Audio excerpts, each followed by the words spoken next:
अमृतसर में एक दर्दनाक सड़क हादसे में कार सवार पिता पुत्र की मौके पर ही मौत हो गई। जालंधर से अमृतसर जा रहे एक टैंकर का टायर फट गया, जिसके बाद उसने कार को टक्कर मार दी और उसे 200 मीटर तक घसीटते हुए ले गया और फ्लाईओवर की रेलिंग में ले जाकर दबा दिया। जोरदार टक्कर की वजह से आग लग गई और कार सहित टैंकर धू धू कर जलने लगा। कार में पिता पुत्र सवार थे, दोनों की आग में जलकर मौत हो गई। दरअसल टायर फटने की वजह से टैंकर अनियंत्रित होकर दूसरी लेन में जा घुसा और कार को अपनी चपेट में ले लिया। टैंकर कार को घसीटते हुए काफी दूर तक ले गया। अगर ब्रिज की रेलिंग सामने नहीं आती तो कार के साथ पेट्रोल टैंकर भी ब्रिज से नीचे गिर जाता, लेकिन रेलिंग ने उन्हें नीचे गिरने नहीं दिया। टक्कर के बाद कार का आधा हिस्सा ब्रिज से लटक गया तो आधा हिस्सा टैंकर और रेलिंग के बीच फंसा रहा। मौके पर पहुंची फायर ब्रिगेड की टीम ने आग पर काबू पाने की कोशिश की, लेकिन भीषण आग की वजह से काफी मशक्कत करनी पड़ी।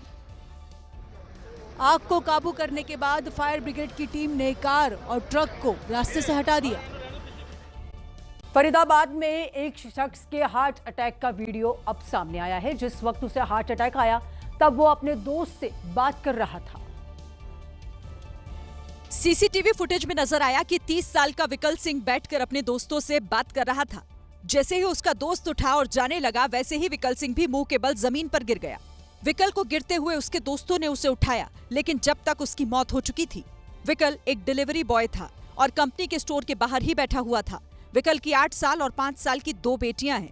हालांकि कंपनी की तरफ से विकल के परिवार को 5 लाख रुपए की सहायता राशि देने की घोषणा की गई है।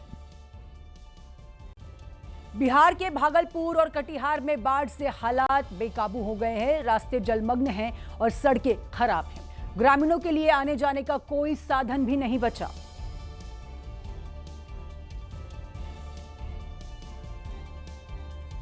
रिक्शा पर बैठे कभी गंगा की उफनती लहरों को पार किया। दरअसल पड़ोसी देश नेपाल में तेज बारिश हो रही है, जिससे मनिहारी में गंगा उफान पर है और इसी गांव में देवमुनि की बारात आने वाली थी। ना कोई बैंड बाजा, ना ही बाराती नाचे। सादगी के साथ सारी रस्में अदा की गई। देवमुनि की दिली ख्वाहिश थी कि उनकी शादी धूमधाम से हो, लेकिन ख्वाहिश अधूरी रह गई। अपनी दुल्हन को लाने के लिए देवमुनि ने जो मेहनत की, वो पूरे बिहार में मोहब्बत की मिसाल बन गई। गाजियाबाद के एक इंजीनियरिंग कॉलेज में बड़ा हादसा टल गया। वो तो वक्त रहते छात्राओं को निकाल लिया, नहीं तो दिल्ली के राजेंद्र नगर जैसा हादसा हो सकता था।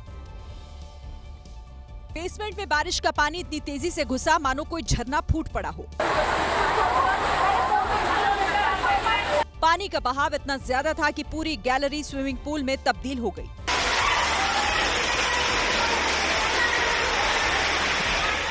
देखते ही देखते पानी हॉस्टल के कमरों के अंदर घुस गया।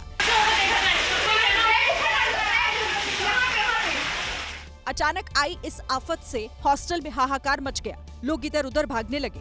पानी छात्राओं के सामान, कपड़े और यहाँ तक कि जरूरी कागजात भी बह गए। छात्राएं किसी तरह अपना जरूरी सामान लेकर बाहर निकली। वो तो वक्त रहते सभी छात्राएं बाहर निकल आई, नहीं तो दिल्ली के राजेंद्र नगर जैसा बड़ा हादसा हो सकता था। बहरहाल सोशल मीडिया पर वीडियो वायरल होने के बाद ABES कॉलेज ने इस मामले पर सफाई दी है और बताया कि कॉलेज के पीछे बह रहे नाले के ओवरफ्लो होने की वजह से ये हालात बने। अब हालात सामान्य हैं और पानी को बेसमेंट से बाहर निकाल दिया गया, लेकिन सवाल कॉलेज प्रबंधन पर उठ रहे हैं, जो मोटी फीस वसूलने के चक्कर में इस तरह की घटनाओं को खुला न्योता दे रहे हैं।